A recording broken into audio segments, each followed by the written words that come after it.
hey, we're actually going to be in the green room a little bit early. I'm going to turn that down for you. And I'm going to turn it down for myself as well. Ooh-wee, is it loud. And just in case it tries to hit me with the... ba-da-da-da, you know, I'll be in a different...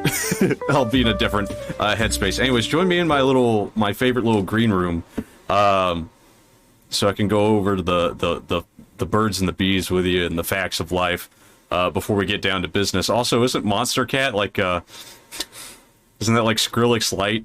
If I paid for like one of his licenses, would it be like EDM music? Or is this like a catch-all service? Because as much as I detest getting my silly ragtime songs, I don't know if the EDM vibe would stick. I don't know.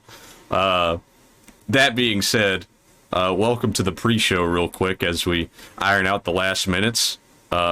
This is you're not going to be seeing this guy when it comes to interview time, because it's going to be somebody else. Yeah, we're pre-gaming. I got a couple of vodka sodas from Naturally. I forgot the name. Sounds pretty powerful. I want to do a stream of just drinking those until failure, you know. Got tons of little things to talk about before we get into the show. Get that C4 can. God, C4 makes your skin itch. I don't know how you feel about it, but I know it's got pre-workout in it, but that's why your skin feels like it's on fire. Like, it doesn't matter how much you're, like, running around, unless you're, like, doing PBs on the deadlifts every second continuously, your skin's going to feel like there's ants on it, and that's what I don't like about C4. It gets to me personally, so, enough about that. I was going to give a little plug to the future. With the conclusion of this episode, when it is done airing, I'm going to mass upload the Foxhole. Up to now, the first episode will be split into two, of course, because it was 2 guests, so that's 4 episodes plus another video, so I can make it a round 5 number. That way there'll be content on the YouTube page and not just one episode trickling in one by one, and then we'll actually have something there, and then it could be like normal uploads after these episodes. Right now, the name has changed. You can go to my YouTube channel. It's going to be blank, but if you go to playlist, I've done you the favor of making an unlisted playlist of all of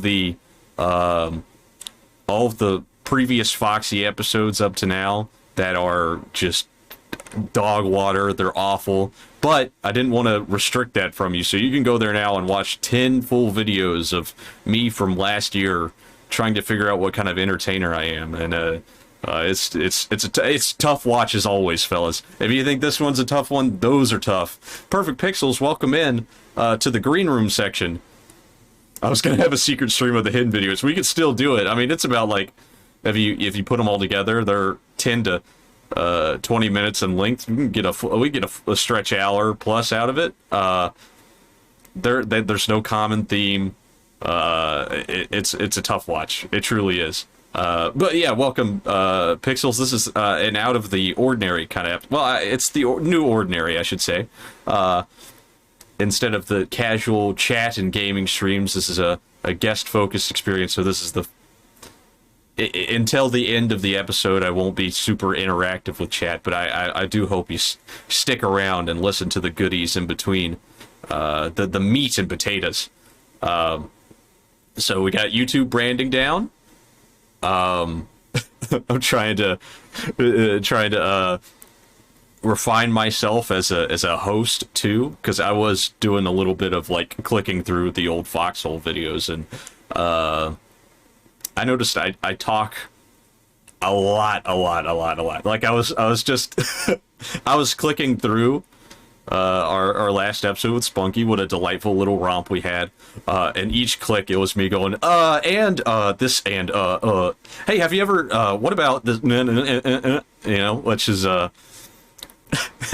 not the focus of these things. It shouldn't be, at least. It should be a little bit of B, but a whole lot of guest. So I'm going to try my best. I'm going to fight that inner urge to fill a millisecond of dead space with my loud and condensed voice over this microphone. and should make a clip of just that. Yeah, I should. But yeah, I'm going to try my best to refine the focus here, to make these a less of an intense watch on my end. But I'm super excited for the future. Podcast indeed, Mike. Oh, welcome in. Yeah, I guess this is your first time here since the Foxhole has debuted. This is a little series that we talk to others on. I wouldn't call it a podcast, even though I mean it is what it is these days, right? Try to rebrand it as a talk show, but you know, take your you take your W's. Yeah, hello, person in a dark place. Yeah, this person won't be here in the new scene, and the dark place will also not be here.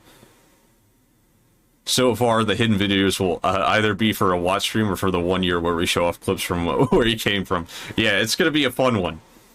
It'll be fun. Yeah, I'll keep it around for sure. Pretty sure that's the Foxhole, right? So I do hope that you Foxy will be quiet. Boring. What are you talking about? I imbue stream with interesting little nuggets of knowledge, and of course did my guy double blink there? That was strange. I do have a couple of ideas about how you can go about this. I'll text you. Oh yeah, sure. I'm always open to suggestions. Always happy to review the ideas of my network and lovely, beautiful people that are along. So I hope you're enjoying the green room here as I lull you into a trance and we can get into the talkies. I think there's tons of fun news ahead with Foxhole in mind, but of course can't talk about that too soon. Don't want to jump the gun or anything like that. But suffice to say, I think that this will continue to roll forwards as planned, which is, you know, typically the what would you call it? Bi-monthly show. Yeah, bi-monthly might be every 2 weeks is kind of the idea, right? So we'll see how it plays out in the future. But I am very confident about how that will go forwards. And I think this will be a lovely time. I'm about to... Oh, ooh, yikes. I'm about to pop you back onto the waiting screen once more. I know you love your double waiting screens. I do it for you. Don't mind me tippity typing here.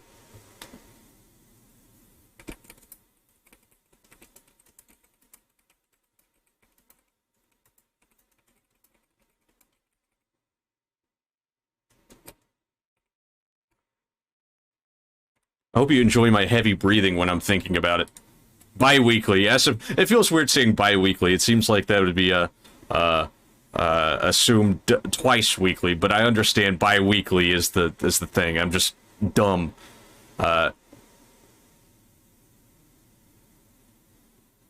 not about to push Foxy over. You know, I think we'll get in a system soon where this won't be such a scary system for all of us, and it'll just be like normal, bam, bam, boom, boom, bam, pow, pow. But right now, bi-weekly is the focus. Once per fortnight, boys, that's right. Hi, you're new. Welcome in, Mike. We're getting the pitch down. Not everything's in yet, but if you... Hi, okay, thanks for the pin. Yeah, I'm being cornered into this. But welcome in. I'm your host, Fox, for the evening. I do a little bit of hosting other people, and I do a little bit of brain dead gameplay and lore on the way. Can you believe that? Can you believe I hit you with the TBA on the lore? It has been discussed, and I think it's very fun and flirty, but not out there just yet because I've put pen to paper, but not quite. Don't give me the disappointed face. Okay, listen, I gotta put you on another soon. I'm gonna take away the timer. Even though, well, you know, maybe I'll wait 2 more minutes, and then the timer will technically be correct, right? Foxy took over Jay Leno's place. Yeah, that's right. While he's out buying his 75th car, I'm out working for my first. All right, let me make sure the the Discord is a place for all the lovely people. Yeah, see there. Bring our good guest up that we'll introduce soon into the main old room.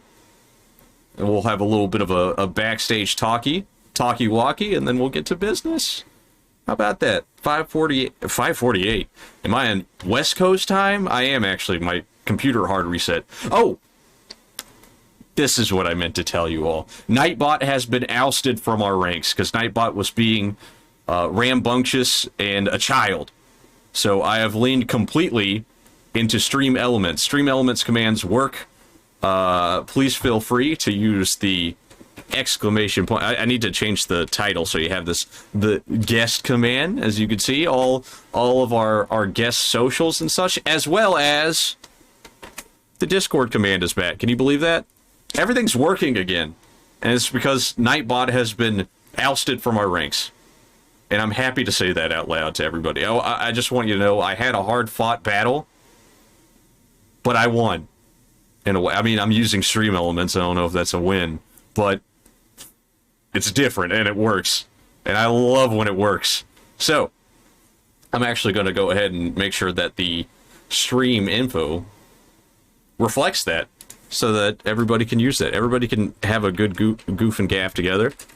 Guest and the Discord. Can you believe that? A stream that works. What a quaint little place. Oh, thank you for pinning.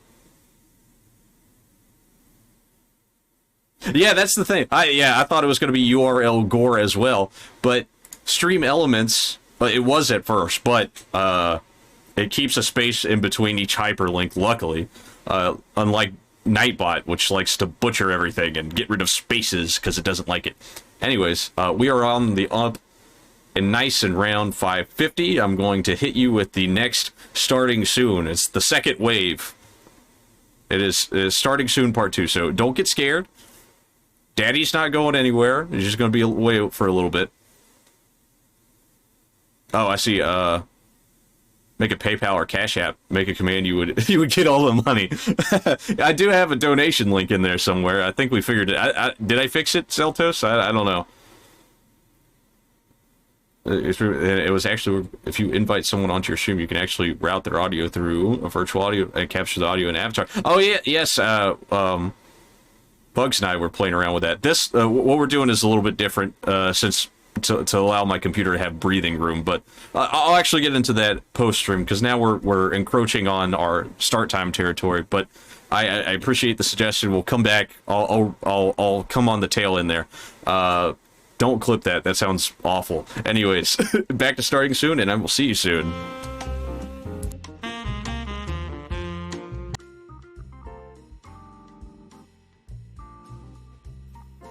Hello, everyone. Once again, now we are in the real deal. So I had to make some accommodations for the new talk place because, you know, we have a very special guest, as always, of course, but you know, the simple realms of a normal cafe just wouldn't suffice for me. So I want to bring you to a little bit of a special place and make sure that this music is now cut off, because now we're gonna get into talky territory. So now it's just me.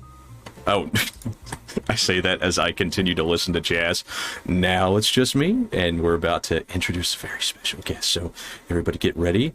Let me introduce you to your home for the evening and your new host, Space Foxy from Space Foxy Coast to Coast. Old Foxy got booted out the cafe air duct. I'm sorry. We have little Pepino, and he's also very scared of Foxy. He wants in very badly. So I came in here on time. I see that you guys were betting whether I'd come to my own show on time. Very hurtful. But allow me. I'm about to make some things visible now. I would like to introduce a very, very, very, very, very special guest. The internet's most beloved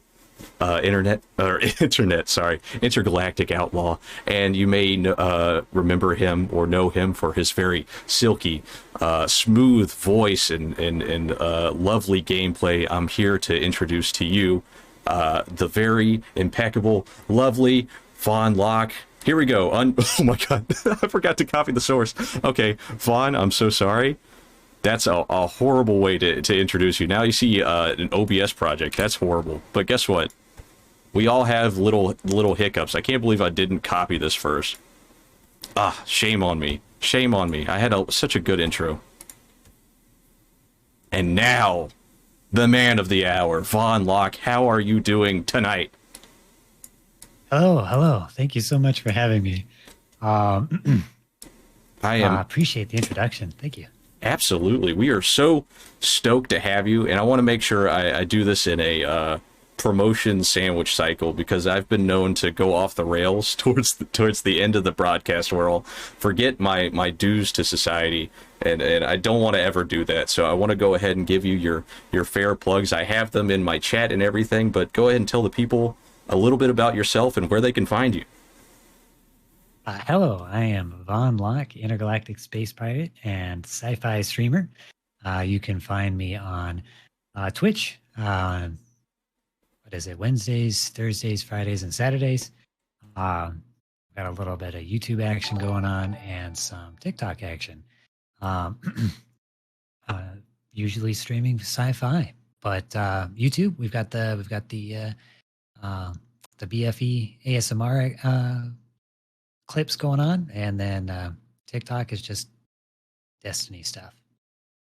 That's what we'd love to hear, and I'm going to get more into some of that content later, because I think that's a whole rabbit hole I really want to get in here to talk about. But first, I have a very important question to broach, and this is not my hit piece article or anything. I saw you tweet this the other day, and I just want to know. This might be a delay, but I'll visually describe it as we unveil it. Vaughn, where do I sit on this list? Where would you fight me?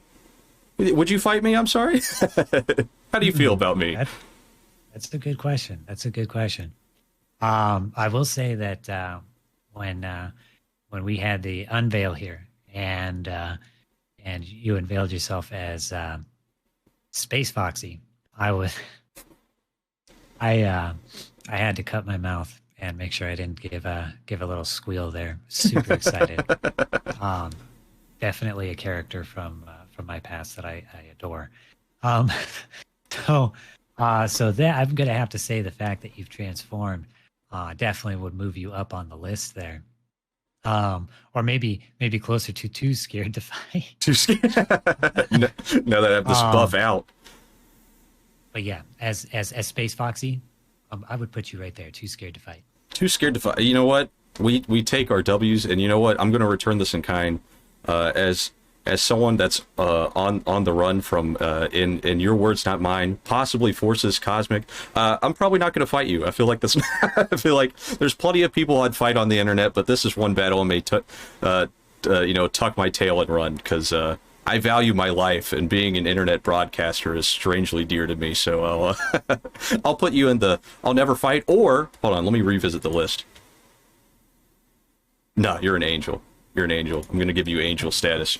Such a lovely person, and to bless my eardrums and everybody else's here. I'm so thankful. So let's just dive off the diving board and get straight into all about you, all about Von Loch.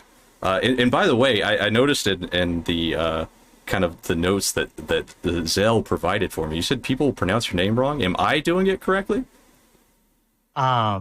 No, it's not so much the pronunciation. It's the everyone calls me Von, right? Okay. But that is not actually my name. My name is Loch. Von is like you guys like being called the. It's an article. The or more accurately from. Von Loch means, or Von means from galaxy I come from. Oh wow, that I came in so confidently earlier when I came into the our little co-op room. I was like, I'll be the one that's, because there was no like nuance to the text. It was just like people say my name wrong. I was like, oh, I'm gonna come in great, and I was just like, hey, what's up, Vaughn? I immediately messed it up. So there you have it.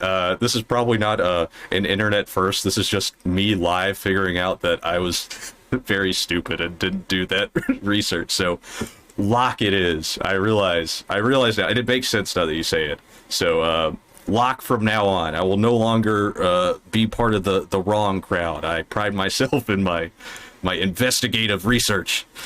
So with that being said, Locke, I would like to get to know you as what your VTube journey looked like. What drew you into this very new explosive world on the internet, VTubing in general, I should say.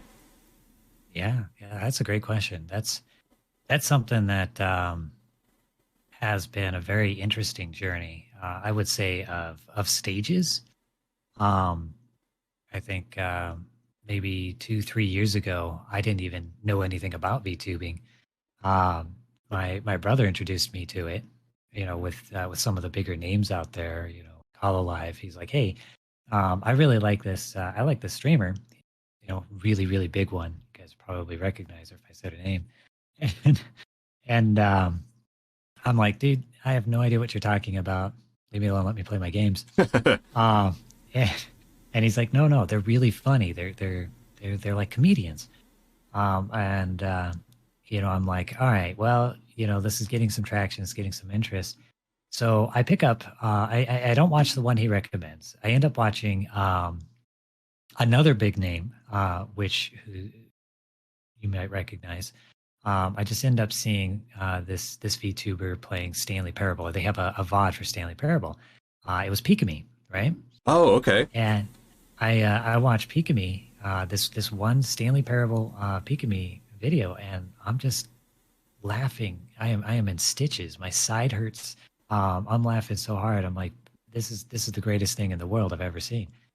And that started me on the rabbit hole of VTubers and watching VTubers.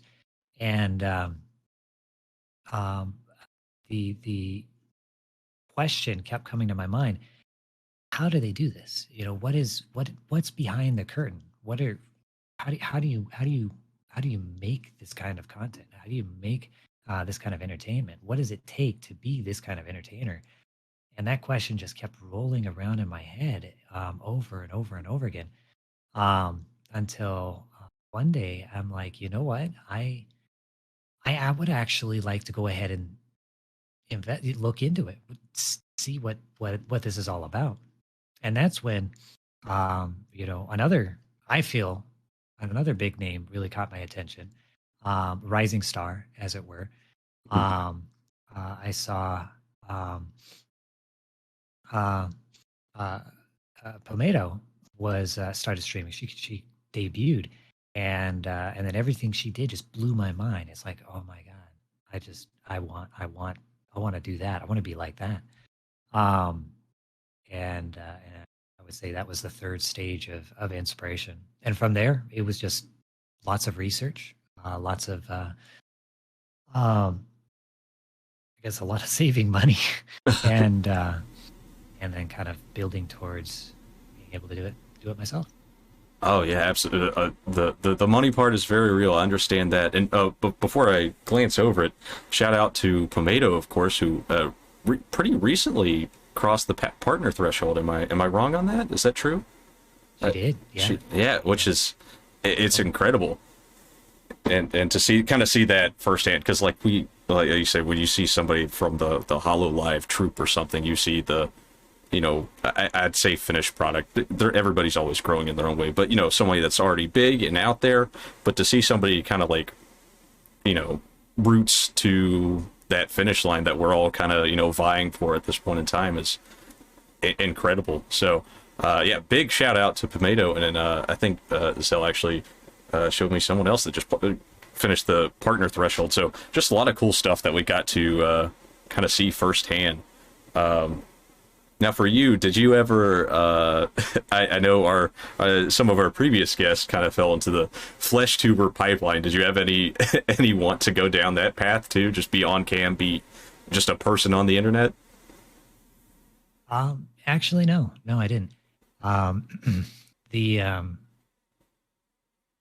kind of one of the major things that pulled me in the direction of VTubing was that I've had a lot of people in my life who told me that I have a really relaxing voice, and old coworkers, friends, and all of this. I'm like, oh, you guys are you're just saying that. But when you hear it enough, you think maybe that is something that 1 + 1 does equal 2, and VTubing my voice might actually make something entertaining. I have had an interest for a very, very long time, going all the way back to my childhood in radio drama and radio host, and audiobook reading. So that is where I draw a lot of my inspiration. But never touched the flesh streaming, never touched flesh tubing. I always kind of figured I have a face that's pretty, you know, pretty normal, pretty forgettable. Like, that's it's not a selling point for me. I understand. So, for me, my intro into VTubing was like, as soon as decided to start streaming, I just kind of went that route because I found it easier to express myself. Most of my, I guess, streaming influencers, like up to that point, were flesh tubers, so it's kind of weird that I went down this path, but I've been ever so enthralled since I kind of crossed that threshold. But I feel the same way with like radio drama and such, or just radio host in general. For me are like a huge inspiration in general. Just being able to kind of carry the this is a a very over the top way to say it, but carry the hearts of your listeners, for long periods of time, and just be captivating on multiple instances every day, and so on and so forth, is always really, really interesting. And you know what? Let me add to your pile. I said it on the intro. I love your voice, and that's why I really want to dive into your more voice focused content creation, something that we were going to get into anyways, but I guess here's me jumping the gun. Do you tell me kind of how you got into ASMR? Not to bury the lead here, but I'm super curious about ASMR in general. I want to hear kind of your perspective on it.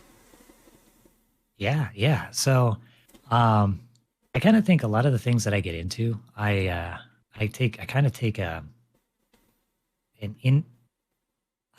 unironically tsundere approach. I will see something and I'm like, not for me. I don't want to touch that. I don't want to have anything to do with that. That was VTubing, and that was ASMR too. And then while going the VTubing route, some of the streamers that I really liked were doing ASMR, and to my utter joy, they actually put me to sleep, helped me with some of my insomnia. So that inspiration, listening to what they did, and then the childhood memories of having books read to me to put me to sleep, really made me lean into that area. It's like I'm told my voice is good for this sort of thing, so why don't I go ahead and try it? Why don't I go ahead and experiment, see if it works? And it seems to be working, so I'm leaning into it. Yeah, I've seen the numbers from your recent ASMR post on your YouTube channel. Wink, wink. They were doing really well, just being fresh out and everything, and people seem to love it, which is great. But something I've noticed with like relationship to ASMR, and kind of exactly the way that you said, is like the tsundere approach, where you're just like, not for me. I don't like it. I had the same kind of approach to it first, where it was like, I don't like this. And I think the thing I didn't like at first was it's like it or not, it's a super vulnerable media, and people use that specifically for that outlet, because there's people go to ASMR for different reasons. Like you said, it could be just simply to someone to lull you to sleep, or maybe it is an experience in general. And I think that alone, somebody that's performing an ASMR piece, I should say, is putting a lot of themselves on the line. And at first, I think that scared me, and then I was just like, ugh, yucky, I don't like that. It's not for me. But I realized it takes a lot of confidence. It takes a lot of performance. It's really a craft that I know that I just couldn't pick up and do. So I wanted to ask you, like, did you have kind of trouble getting into the ASMR space, since it is kind of such a vulnerable media, or like what'd you do to kind of get I should say more comfortable, or was it even just easier to get into, depending on how you feel about it? Yeah, that's a great question. I think what I did is I went ahead and adjusted my focus. I didn't focus on um, instead of focusing on the ASMR, trying to relax. I instead focused on the fact that with a lot of the ASMR that I have been doing, it is reading. It's basically reading.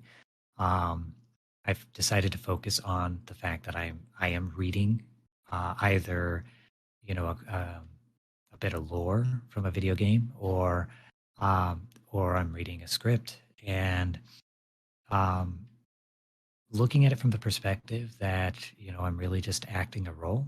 Um, I'm It's a lot like playing D&D or a tabletop RPG. When I get into character and I focus on what's being written, it's a lot easier for me to do. I mean, it's not 100% easy because there will be times where um, I lose focus on what I'm reading, and I'm suddenly realize that I'm actually performing. A lot of people see it, and I start tensing up. I have to get back into focus. Um, but yeah, that's what I do. Is I kind of focus. I try to focus on the character that I'm trying to personify when I'm doing ASMR. When since ASMR, of course, is audio focused at the end of the day.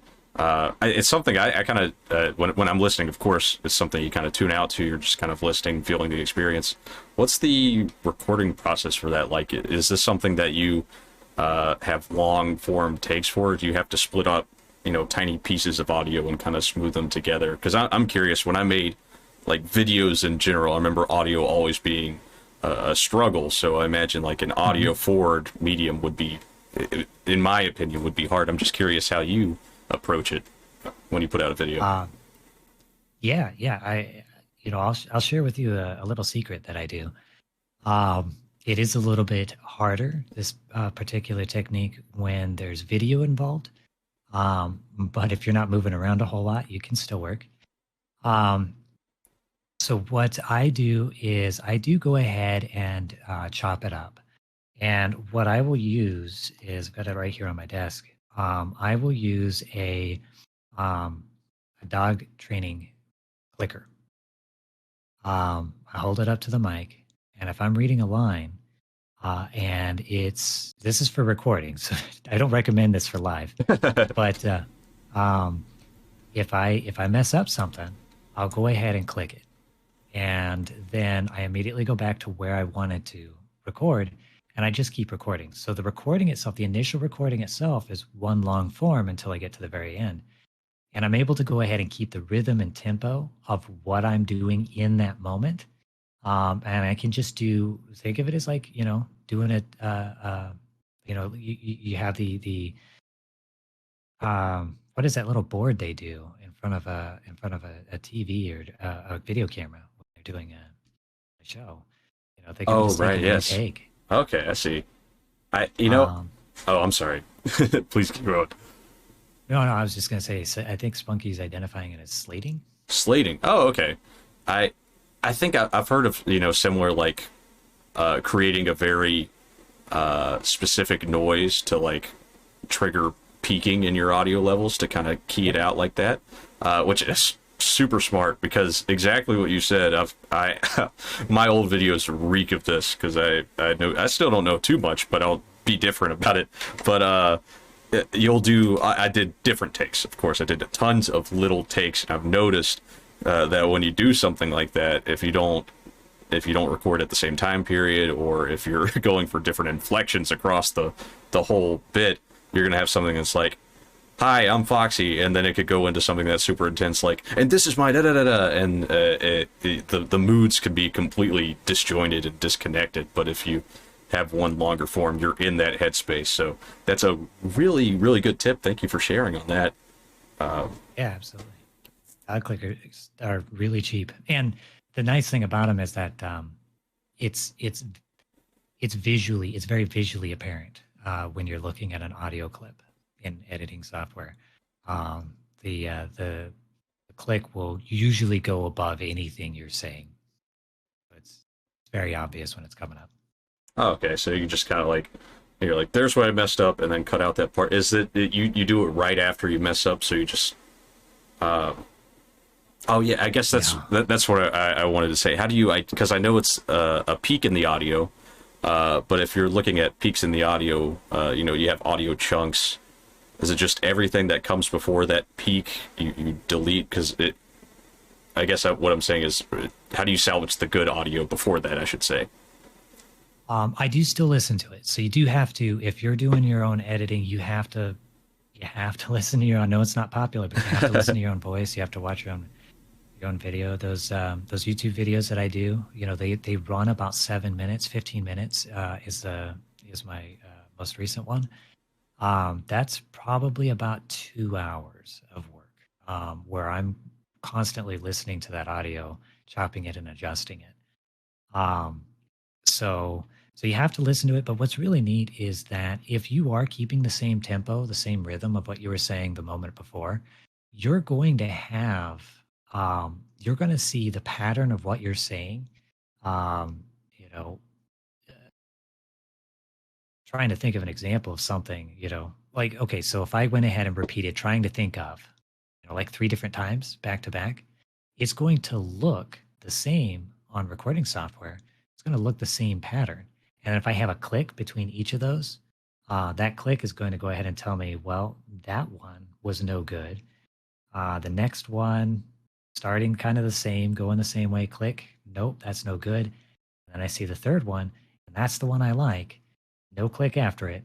So I just chop right after the last click, go all the way back to the first part of that pattern that matches, bring it all together, and there you go. It's almost perfectly seamless. In fact, when I'm listening to it, when I'm playing it back, I can't even tell unless I have video there that shows maybe a little pattern change. I can't actually tell that there was a difference, that there was a cut there.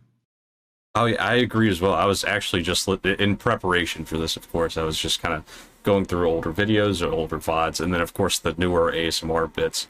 And yeah, I agree. It was one of those. That's why I wanted to bring it up in general, because it seems like one. It sounds like one just seamless audio bit, which is kind of the goal at the end of the day, and it's hard to attain. So I was definitely curious how you got there, because mine did not reflect that whatsoever when I went through. So. Even if this is just a question for, you know, the masses to indulge at this time, that's something I'm taking, you know, outside of this interview. So I personally thank you for that. Awesome. Because audio is tough. Audio is tough. I'm still working on just audio settings alone, because I don't love how it sounds. This is just to keep me from being too loud and too soft. So audio settings, they're wacky and wild. But more on ASMR, of course. I realize it's more of you leaning into it is more of a you know, a recent push. I noticed even in your bio, ASMR, you know, has a question mark. So this is kind of like you're getting into the space, kind of pushing it forwards. Is this something that, moving forwards as your channel progresses, how much would you say you would want to dedicate to just this ASMR portion of your content creation? Yeah, that's really hard. I mean, it's another great question, but it's really hard for me to say because I feel like um, I've been on the streaming scene for between 5 and 7 months. I'm losing count, but I've been doing that for a bit, and I still feel like I'm really fresh, new, and very experimental with what I'm doing. I'm still kind of discovering what I bring to the table. So it's hard. It's hard for me to say exactly how much that's going to be. What I can say is that when I make the YouTube ASMR videos, I really, really, really love doing it.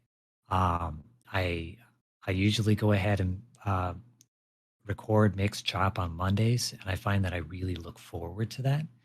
Um, it's fun. It's fun for me, and I feel like the best content any content creator can make is fun content. So if you're having fun, you're probably going to make more of it. Um, so there'll probably be more. I don't know how much more. I don't know, you know, how much percentage is going to be taken of what I do.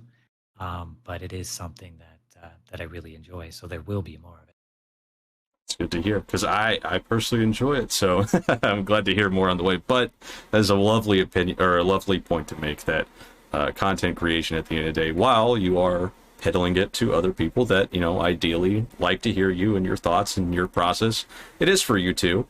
And if you're not having fun, that's kind of, you know, you're stomping on your own purpose at the end of the day, because it should be fun for you and everybody involved. So it's good to hear that you've got a healthy system about. And to segue a little bit outside here, because something I'm interested in as well is just kind of general scheduling for kind of your creative process, because, you know, we all entertain other forces in life, and we have to make our our beds here.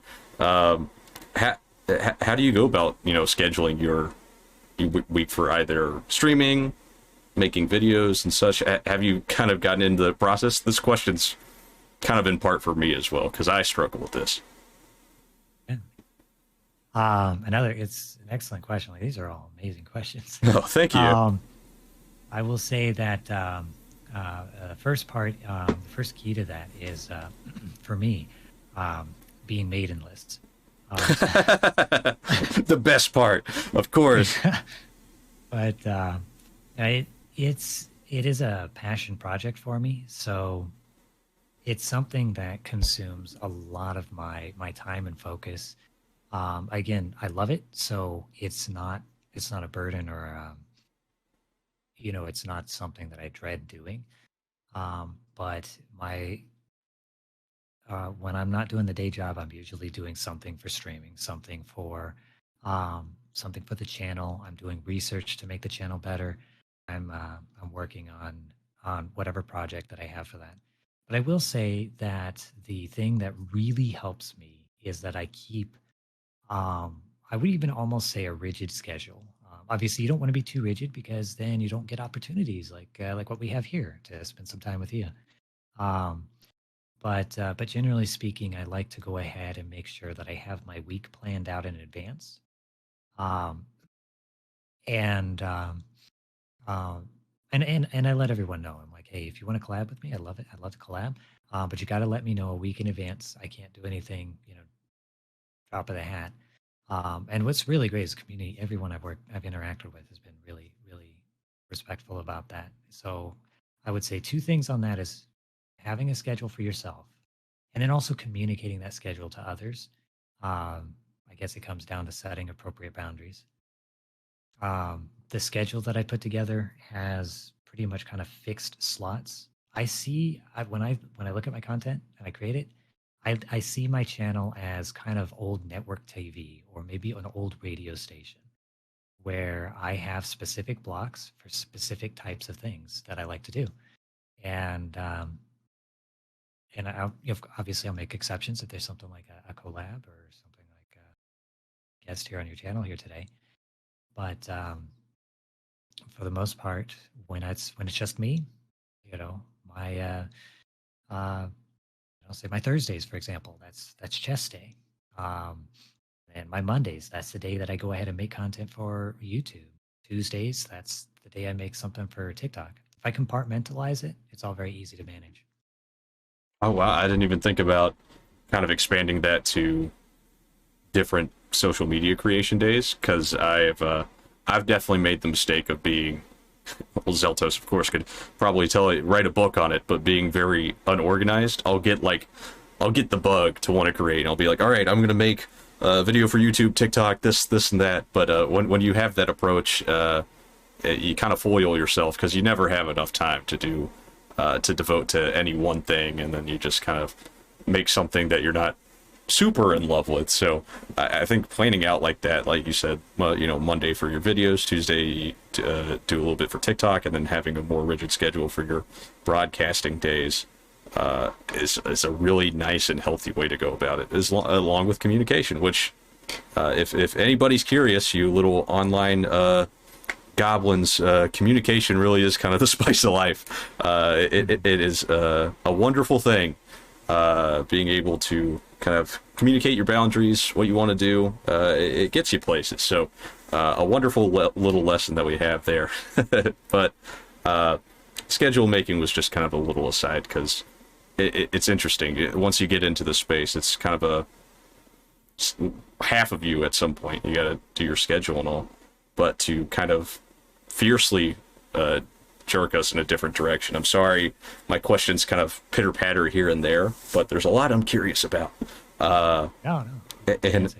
and something I'm very curious about is more on the startup side, where I love your model. I love the whole theme of your channel in general. But I'm curious about how, when you were in your saving money period and getting into what you wanted to be online, how did you go about picking model artist, a rigger, looking for different people whose work you enjoyed? What was that process like for you?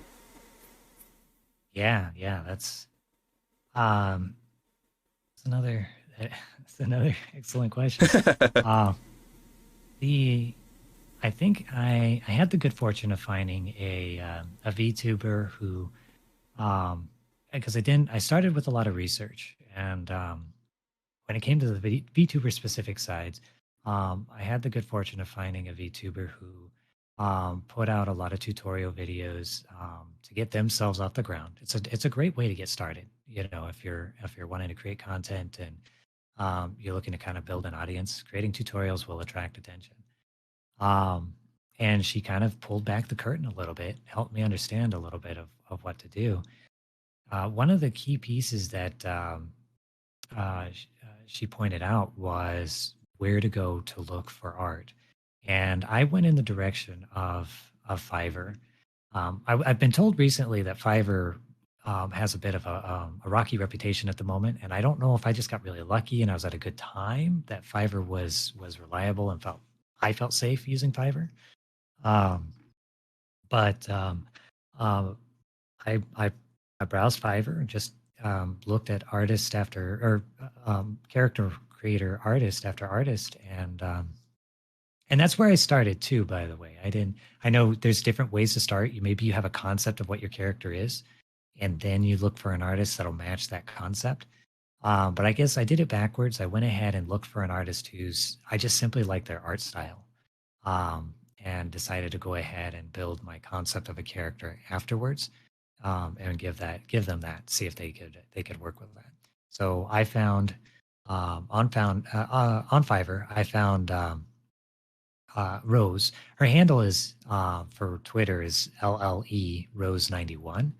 Um, and I don't know why. For the longest time, I was pronouncing it La Rose, but she goes by Rose.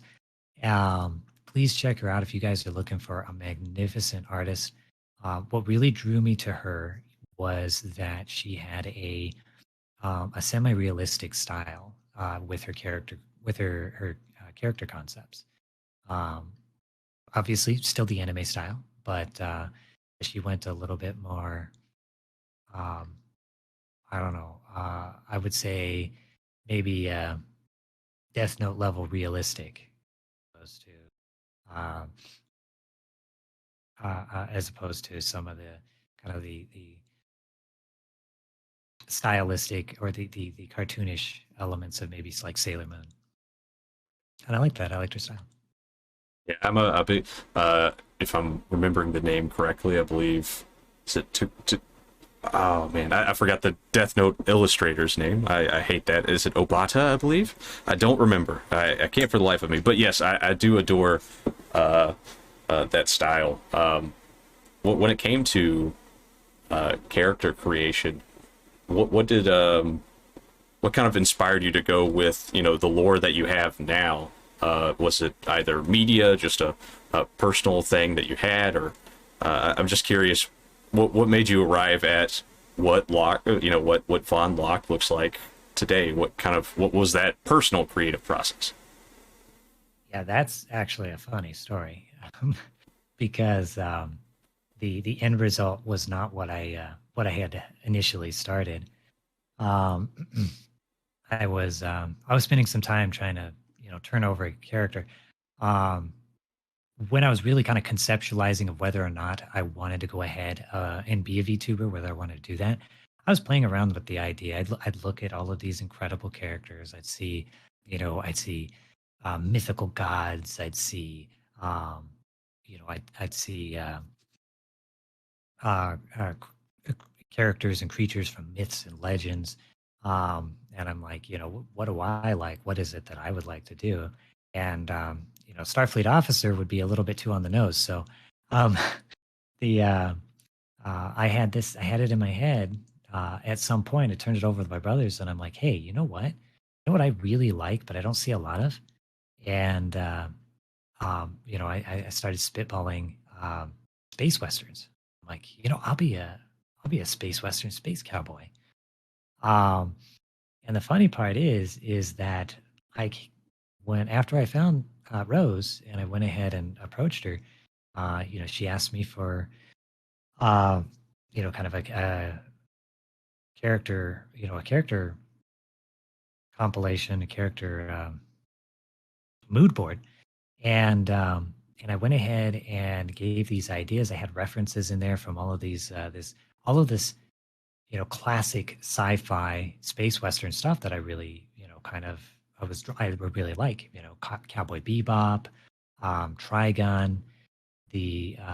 I was also referencing a little bit of Han Solo from Star Wars, um, and somewhere along the lines, I can't remember if it was, as she's creating the character or if it was while I was going ahead and trying to build the channel and it was just coming up on Twitter.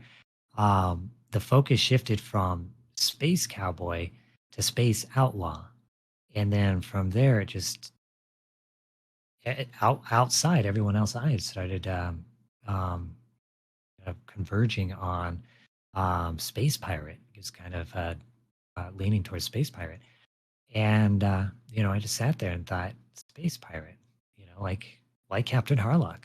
And I like it. I like it. So I'm just gonna run with it. Space cowboy no more. I'm a space pirate. Which I adore, by the way. And Zeltos brings up a good point here. I was going to ask, what is a mood board when it comes to pitching something to an artist that needs a reference for your vision? Yeah, yeah. No, that's a brilliant question. So a mood board is where you go ahead and you take references from a whole bunch of different sources. And I want to tell you guys, if you haven't done this yet, or if you have artists in mind, they will love you for this. The less they have to invent for you, the more happy they will be. So you take a lot of different references from different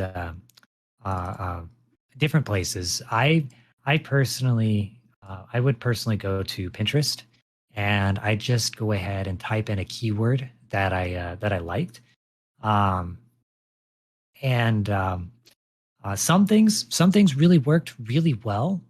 Some things I was able to go ahead and pull really fascinating ideas. So when I've got an artist that's been working on um, kind of some new backgrounds. I'll give you guys a little bit of a hint. You guys will get to see my spaceship. Pulling references for spaceships on Pinterest was really easy. Um, when I wanted when I wanted to go ahead and try to figure out some space pirate appearance clothes, that was a little bit harder. Um, but I'd go to Pinterest, I'd find these images, and then I would go ahead and have a Word document, right? And I had this Word document separated out into kind of kind of a pattern.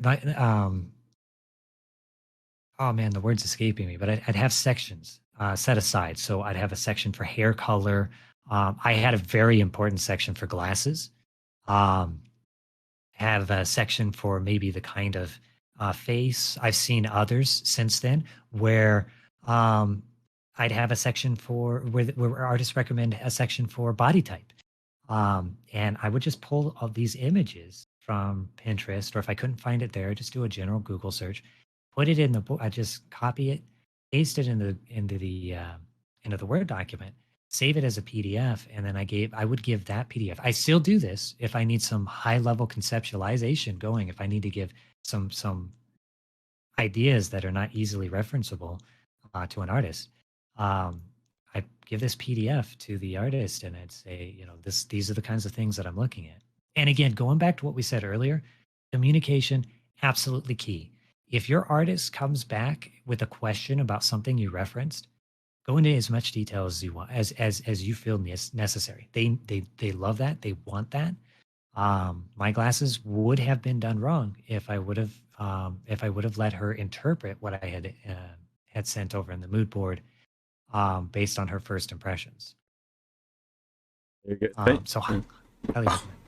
Oh, sorry. So I have a bad habit with that, but thank you, Zeltos, for pointing that out because I had lost that question because it is important. Communicating with artists, I'm a weird example because I'm stubborn and decided to draw stick figures myself. But it is important, and I've always been something that holds me back a little bit. I want to commission art for the channel, but I was always so scared to reach out and talk to somebody because it's like I don't know if I'll convey it properly, and I don't want to be a burden to somebody. And I'm sure nobody feels that way if you go out and you want to, commission somebody. But that's a very, very valuable insight onto how to communicate your wants and make it easier for both parties. So thank you for giving insight on the mood board part of that. I will add real quick too, though, that it's also really good and healthy to be open to artist interpretation. There's a lot of times the artist sees things from a different perspective than you do. So if the artist sees something and they come back and present you with something that you didn't expect, you didn't necessarily ask for, go ahead and give yourself a little bit of time before you say yay or nay, and think about it. Give yourself some time and think and try to decide whether or not maybe their interpretation isn't better than what you had envisioned necessarily. Sometimes it's not. My glasses had to be perfect, but very same thing, same artist.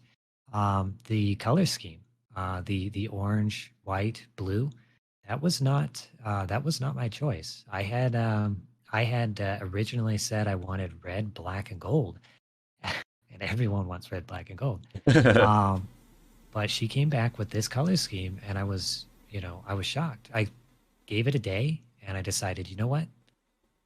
Her color choice was far superior to mine, and I ran with it. Okay.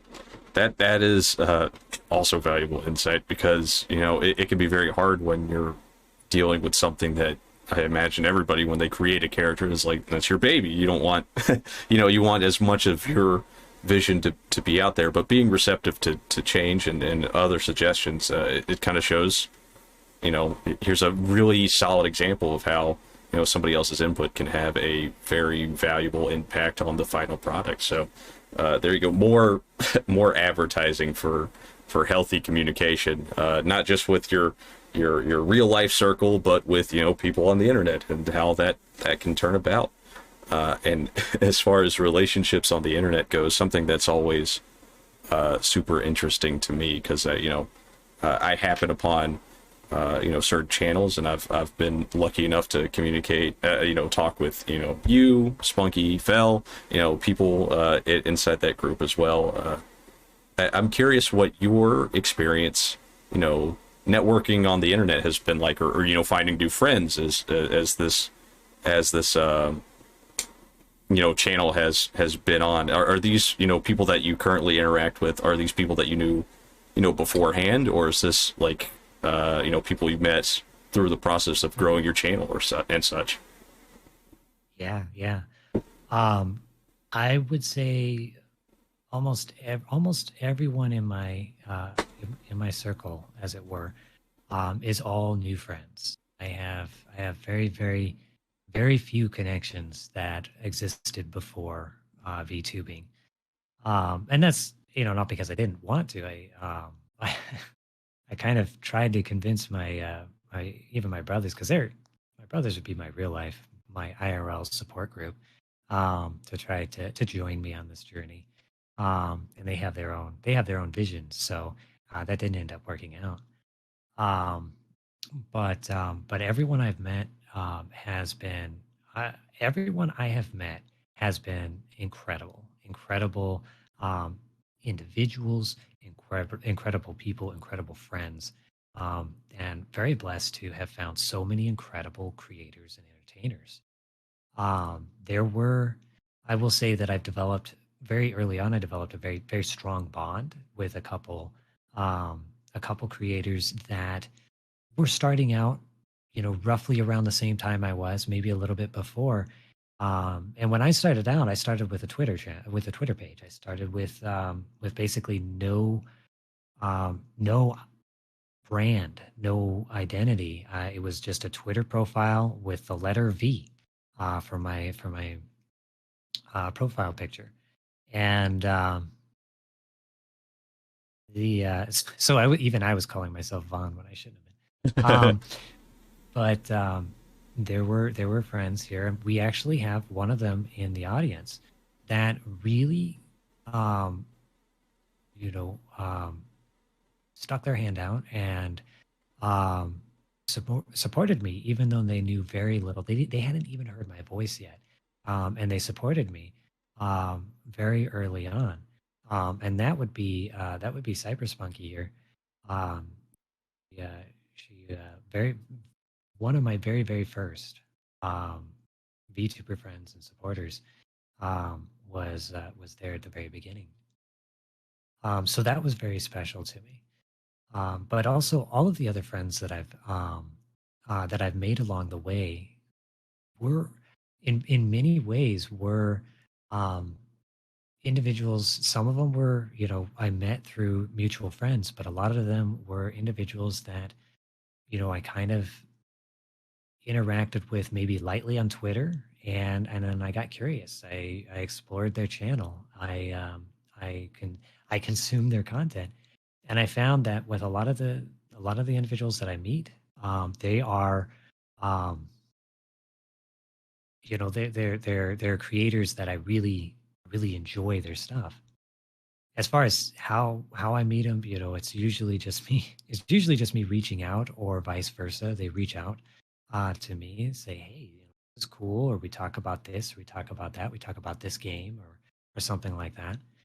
Um, and you know, I'm always happy to communicate.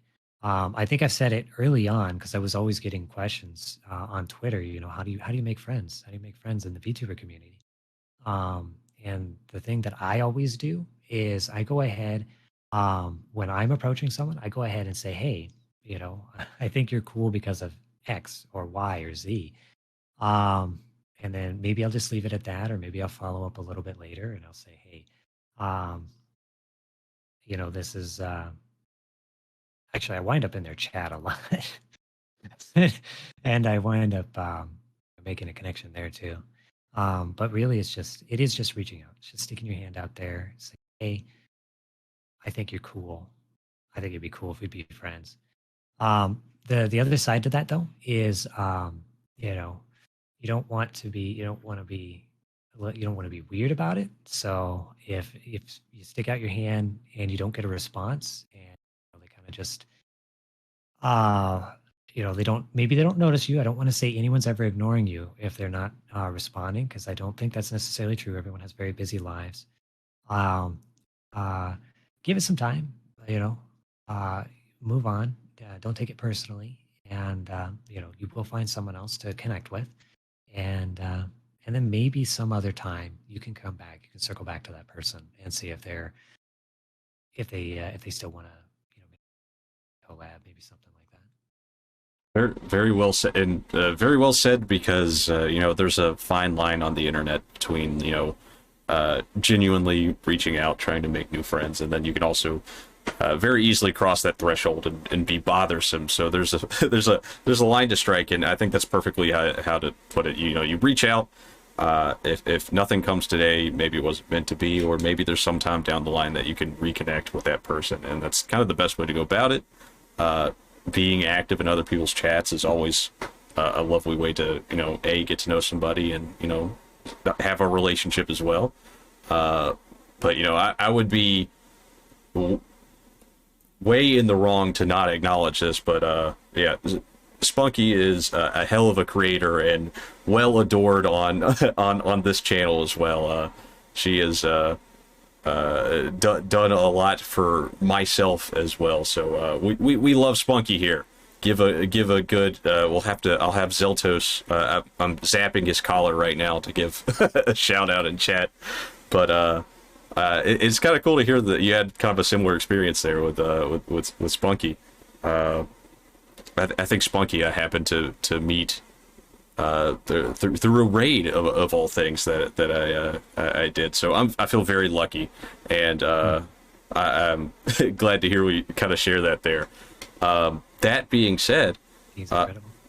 you brought up a really interesting point I want to go down, is that in the world of VTubing, there's a couple of key moments, and one being a debut, and two, branding yourself efficiently to have a successful debut. So I am curious what your process was when you are just, or if you had to kind of give some advice to somebody that wants to start something like this. When you start from just a V profile pic on Twitter, how do you successfully brand yourself when your brand isn't either completely created or it's something that hasn't launched just yet?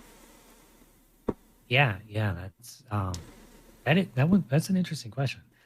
I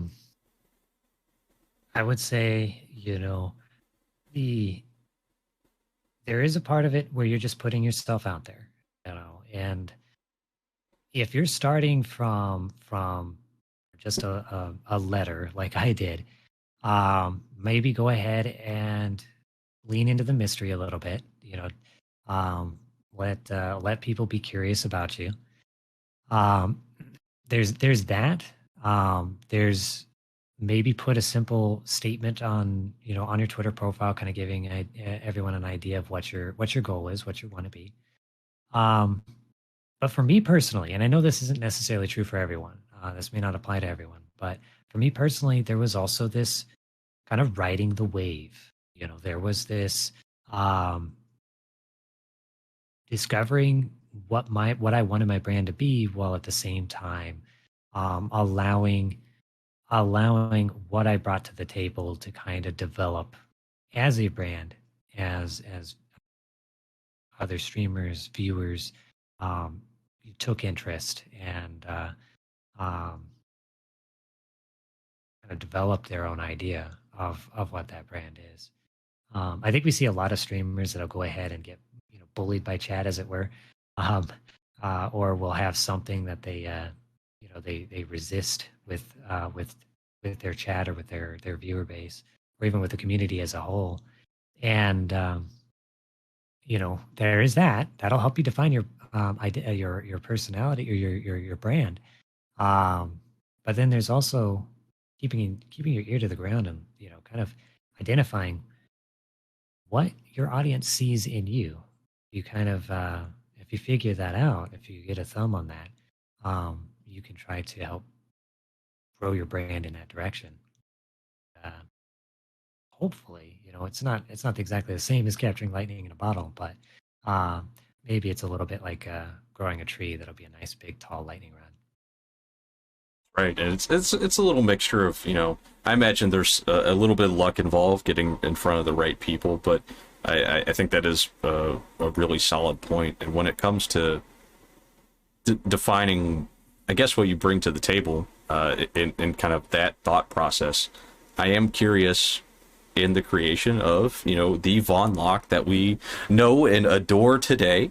What I guess you've created lore for yourself, and how much do you think is an amplified version of yourself in this character, and how much is what balance do you strike? Are you more Von Locke on the internet, or maybe an amplified version of yourself on the internet? I guess I should ask, because I know kind of where I sit. I'm just curious how you feel about it.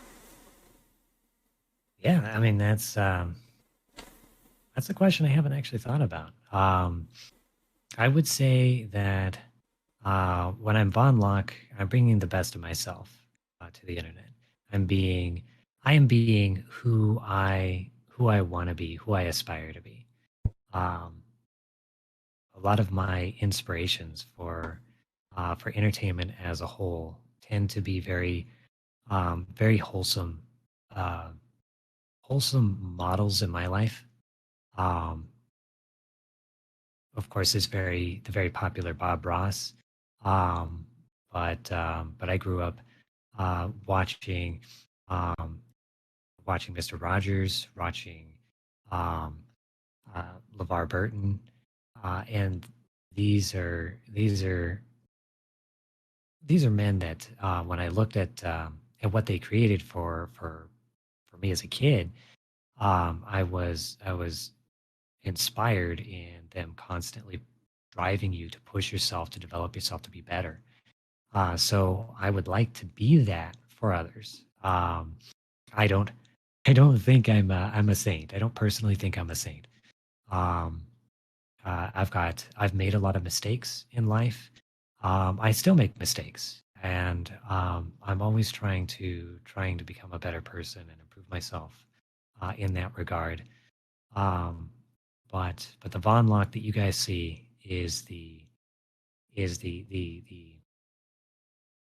star the Starfleet I would like to be. I feel we can all grow into that proper direction. Something to aspire to be for sure. Because I personally do love, LeVar Burton, Mr. Rogers and such. And it's very cool to see that you wanted to take more of that path. Because I've very much inundated myself in the super hyper over the top internet funny man business, where going into something like this was a little bit strange at first, because my regular broadcast kind of teeters more on the fart joke pipeline, which I foster what I did, I guess, but that's fine. So I really admire that. That's kind of the angle that you want to strike. The more the wholesome, a different kind of content at the end of the day, which I find super endearing. And I love. I can watch old Bob Ross broadcast at any point in time and still feel very kind of like I've been verbally wrapped in a blanket. It's very cozy, right? And Yeah. I think it's very cool that you wanted to go down that pipeline. And I guess that kind of reveals, sheds some light on kind of aspirations in the ASMR field, because that's, it can definitely fold down that pipeline as well, depending on what your motivations are. I've of course seen, I've seen TikTok ASMR that has questionable motivations, but the mass. Me too. Yeah, sometimes I get off and I'm like, maybe I don't understand what people like these days. Maybe I'm the old man, I suppose. So shedding some light there. That's a really interesting thing to look at. Just to add a little a wedge here, because I feel like I haven't peppered these in the way I wanted to. I've asked a lot of kind of introspective questions about the nature of VTubing up to this point, but I think there's a lot of fun little goofy stuff to get into. And Zell sent me some of your remarks, and I want to ask, because I've had this time in my life, what was it like heading your own anime / gunplug club? Well, I say slash, but two different ones. As soon as I saw that, I was like, I absolutely want to ask about that. I want to know more. Yeah, that was each one of those was an adventure. That was I would say it was a lot of fun. The anime club probably a little bit more so. The Gunpla club was coming from a different place in my life. The Gunpla club was a few years ago, back when my youngest brothers were still in high school, and I looked at. If any of you have been in my chess streams, I've remarked about how I grew up with a chess club where I could connect with my dad. But that fell out of favor by the time my younger brothers went to high school. So I went ahead and started trying to conceptualize something that would help my little brothers and my dad bond the way I did with chess. And by that time, I had gotten them all really interested in model building. So I was like, all right, I'm going to go ahead and lead a club that allows for like-minded model building, shared ideas, development, and give them an opportunity to all come together and bond. Didn't work out so well, but the Gunpla Club was very popular for that goal. I mean, but the Gunpla Club was very popular. It wound up bringing a lot of uh, Gunpla enthusiasts where I live together, and that really surprised me. And they really enjoyed it. They really had fun. Um, but that was short lived with the lockdowns. That ended up kind of not really growing after that point. Um, Before that, though, I ran an anime club with a good friend of mine, a good IRL friend of mine, which I think we ran it for about 3 to 5 years. I think we she and I worked together at a day job, and uh, we we were really both into anime. We really enjoyed talking about the shows that we liked watching, but we had to work. So we got it into our head. We really need to have we really need to have a place where we can just gather maybe once a week and just talk about anime that we like. Maybe watch anime that we like, sample it together, watch shows together. Because she had her anime she wanted to show me, and my anime that I wanted to show her. Um, and so we talked about this, and I believe the concept of an anime club was originally hers. I think she was the one who's like, I remember having something like this in high school. I think it'd be great to go ahead and make this now. And she spitballed the idea by me, and I'm like, hey, let's do it. And after that, because after this point, things get a little fuzzy on my mind. But after that, she would credit me saying that I was the one who actually got things rolling. I don't know if that's true. All I did was I went down to the local anime store, talked to them if I could borrow their room once a week, and then ended up advertising. At the time, Facebook was really big, so that's what we used to advertise. Advertising the anime club. I think I made the Facebook page, so I guess I got into got my elbows greased up and got into the engine work of it, I guess. But yeah, the two of us ran that for several years. It was very popular. Just like clubs, there was lots of really weird drama. A lot of very interesting experiences that really just too much to tell in a short period of time. But I had a lot of fun. I really loved it. It's a fond memory of mine. And yeah, we got to expose a lot of anime to a lot of individuals. It was so much fun. Oh, would you say that this club, like, were there a lot of, I guess, uninitiated people coming in to like try anime for the first time at this kind of club? Um, I would say because we were doing the show, not really a show, but the club out of an anime store. So if you found yourself in that anime store, you probably had something to do with it. But what was really cool is that it attracted nerds, geeks, and misfits all over town, and they would hear about it from not just through the Facebook or through just browsing the store. They'd hear about it through their friends. So we did actually get a little bit. I don't want to say a sizable. It was still majority anime fans, but we did end up getting individuals who really were not. Most of their anime experience was way back with Akira, and that's like the only thing Okay. they ever watched. Um, but they brought a unique flavor to our club. They would bring their nerd interests in. We had one guy who was like super into wrestling. He was so much fun to talk to. We had a pair of girls that brought in really creepy dolls. Um, I'm sure someone had fun talking to them. As the host, it was part of my job to go up and talk to every single person. So I made a point. It didn't matter who they were or how separated they were from specific groups. I was always going up and making sure that I devoted at least 5 minutes to everyone that came in the door. So I had to look at that creepy doll. Um, but they all still found a place there, and it was very heartwarming. It was very very fun, very very welcoming environment. It's actually it's really inspiring to hear because my anime club experience was very different, but it also came from a place of I was in high school at the time. It's been a while. It's carbon dated, and it was a high school where everybody lived together. So that magnetic drama effect was very potent. So I'm glad to hear kind of the more kind of cool angle of like you start something, you see all these people from different walks of life and how that plays out at the end. So that's actually I didn't expect that to be your experience with running an anime club, but I am pleasantly surprised. I'll say that. I like that story. It's very nice. And additional side note, people that are like really really into wrestling, cool, so cool. I don't know what it is. It's got to be something in the water.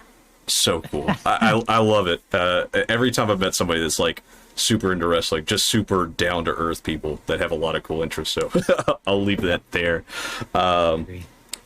So I'm running. I've kind of refined my list of what I wanted to ask. So I think we're approaching kind of my final little rundown here. If you'll, I'm glad you've indulged me thus far. I'm so so thankful that you made the time. So I'm going to go ahead and get into our final stretch here, ask the hard hitting questions, and then we can let you get back on your way to providing some of the most amazing content I've been so privileged to consume up to this point. So let's get into it. It's been a lot of fun. I'm really enjoying this. Absolutely. Thank you so much. So with that being said, the classic question that I've asked everybody up to this point.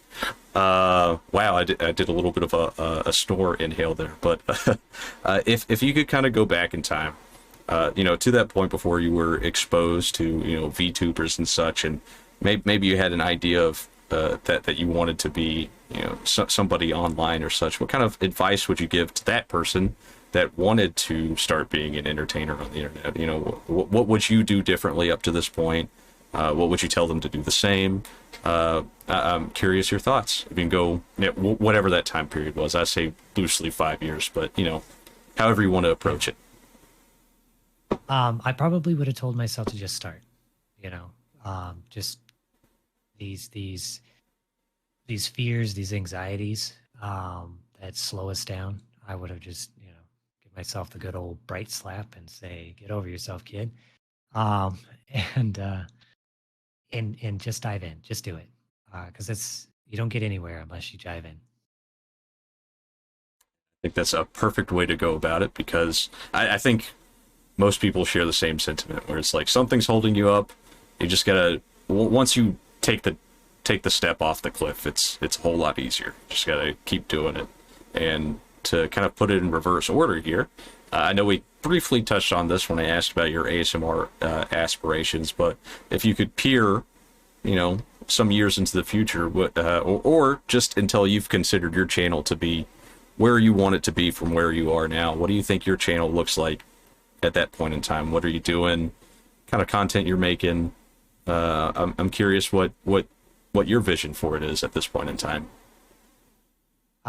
Right now, I'm hoping it'll have grown. I think that's all of our aspirations, though.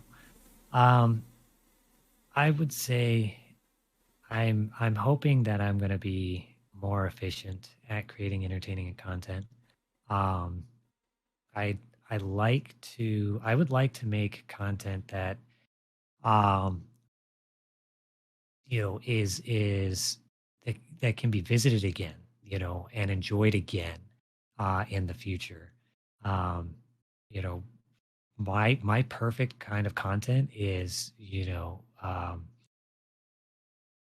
1,000 years into the future, a couple apocalypses have happened, and they go ahead and find a little hard drive or an old internet node. And one of my pieces winds up being something where they're like, "Wow, this is what the primitives did to entertain themselves."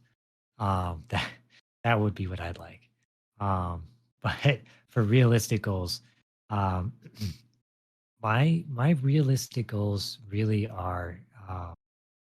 I feel like are a little bit more down to earth, where I'd like to keep being entertaining for everyone who watches, and I'd like to continue making friends. Um, one of the things that one of the driving things that pushed me into VTubing was that leading up to starting is this. I had an impending sense of isolation, loneliness, and I felt like I was on my own island. Um, when I started VTubing, I've met so many incredible people. I've made so many friends, um, and I love connecting with all of you. I like connecting with you, Foxy. I like connecting with everyone I've met. Um, Zelto, Spunky, every one of you guys here. I feel truly blessed and appreciate the fact that I can make friends. I can make friends like I was in high school again. So that's kind of my selfish desire. That's my selfish wish. I hope I can keep making friends. I think that's a. I honestly feel pretty much the same way because, before this, my main socialization may have been just going to work, and in my personal experience, not always the most helpful. So when it comes to being online and being in the space, it has been truly wonderful and kind of a breathtaking experience. I didn't know there were more people for me to connect with. I was in that same space where it's like, I don't know where else.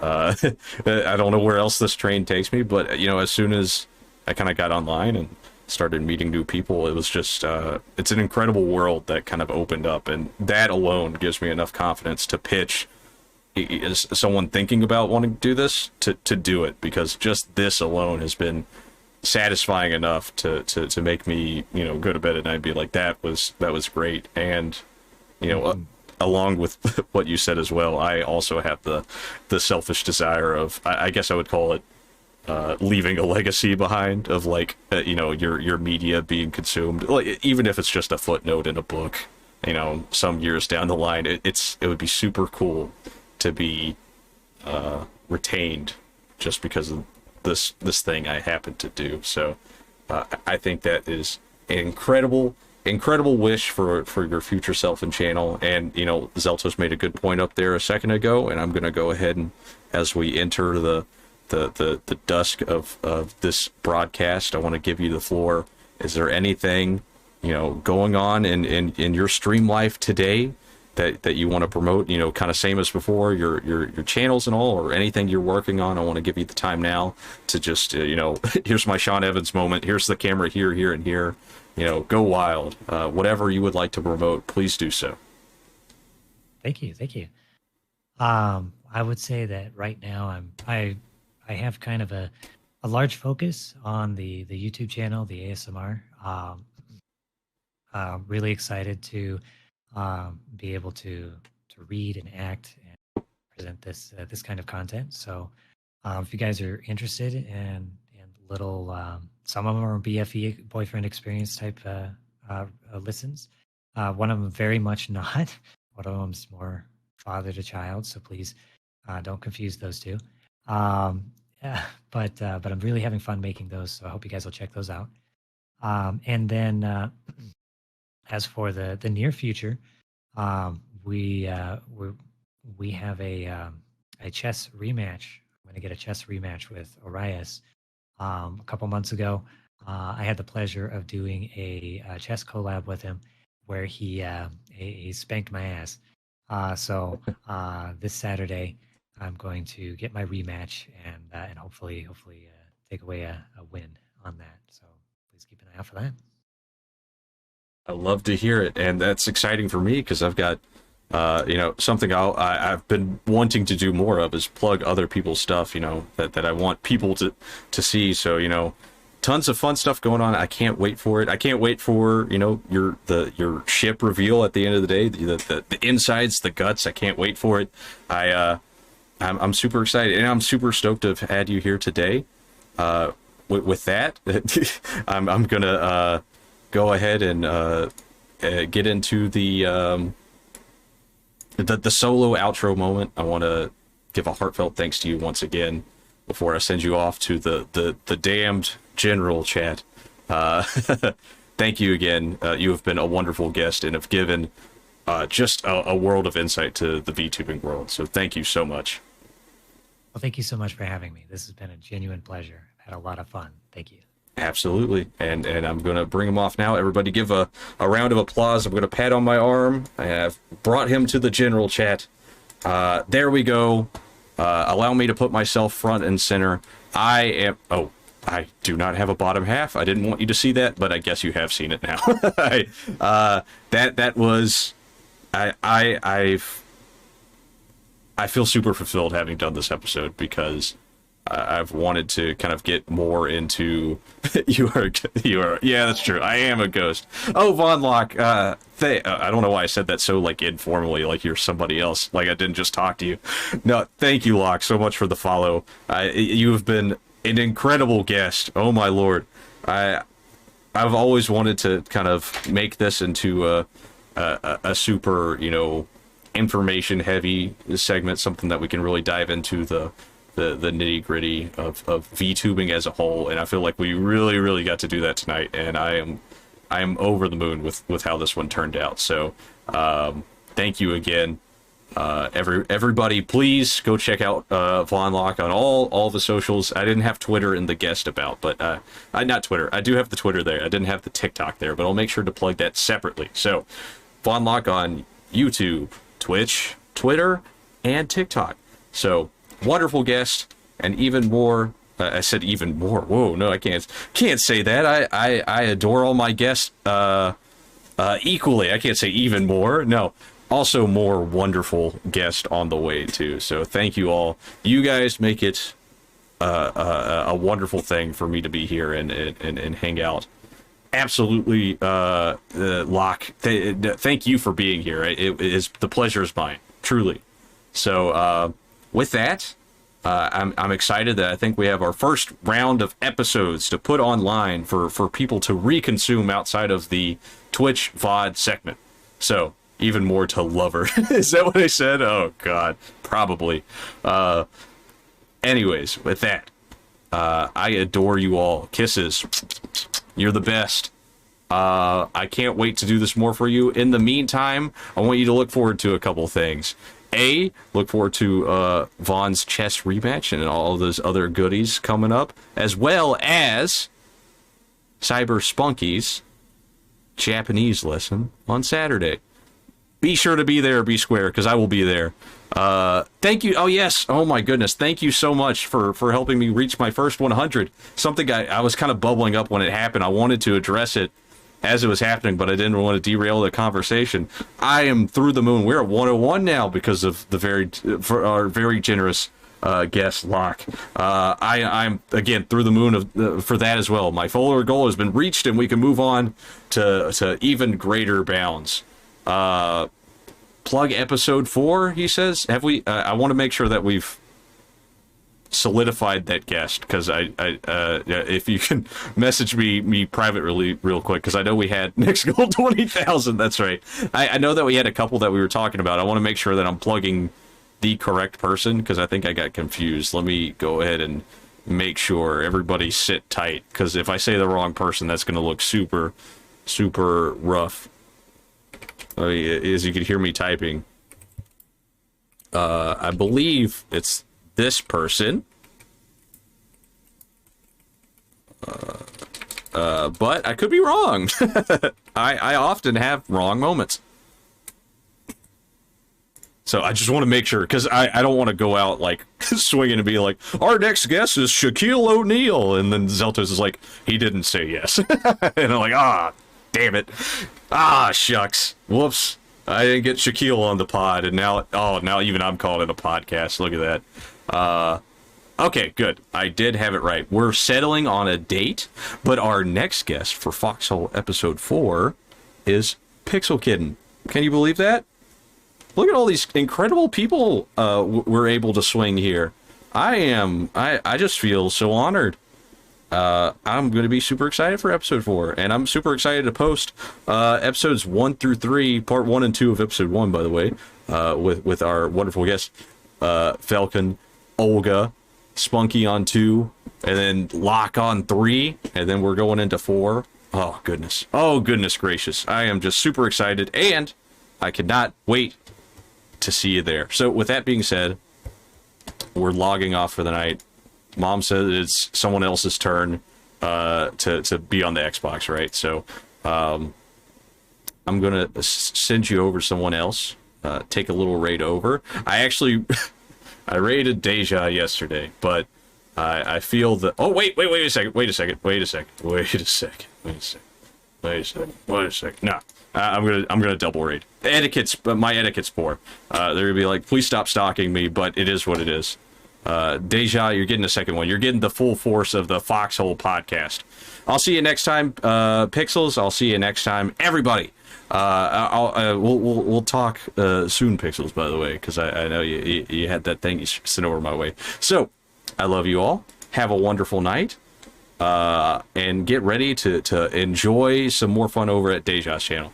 Yeah, thank you, Loch. You made this possible. So again, love you all. Have a wonderful night, and I will see you very soon.